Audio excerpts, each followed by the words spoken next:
Finally tonight, before finding fame, life couldn't be more different for the actor Simon Callow. Known for his roles in Amadeus and Four Weddings and a Funeral, he began his career selling tickets at the box office.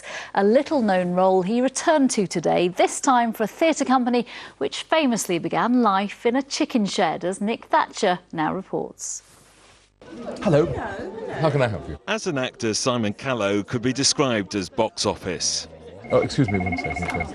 Hello, Chicken Shed Theatre, can I help you? But today, he was literally in one, selling tickets for the theatre. And how many of you are there, I'm sorry?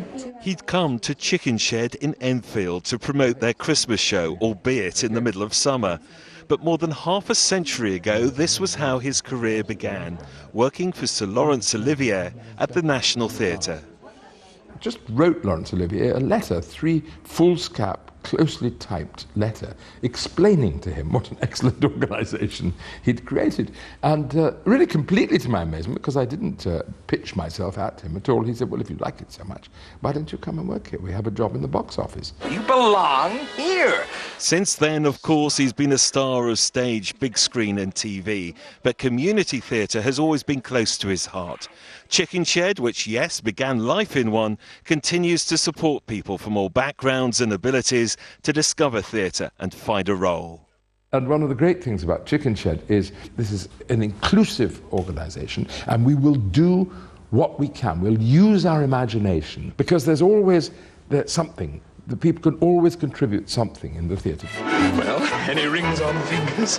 As a gay man in Four Weddings and a Funeral, love may have been short-lived. But Simon himself recently married his partner and has spoken of how gay marriage can change all our lives. When Sebastian and I told people that we were getting married, everybody, people that you wouldn't expect, people who you would thought were very staid and conservative, just beaming with pleasure. And when you look back at your career and see how much London has changed, it's a more cosmopolitan, more tolerant city than ever before. There was a time that you were told not to mention your sexuality. Oh, absolutely, yes. No, that was in the 70s when I was at the National Theatre as an actor, you know, in the late 70s and early 80s. And it was just, I could never, I couldn't do that. I just couldn't pretend that. You know, I'm such a terrible liar. I'd be found out immediately. Bye-bye. An actor, a director, a writer, but above all, a man who stays true to his roots. Nick Thatcher, ITV News.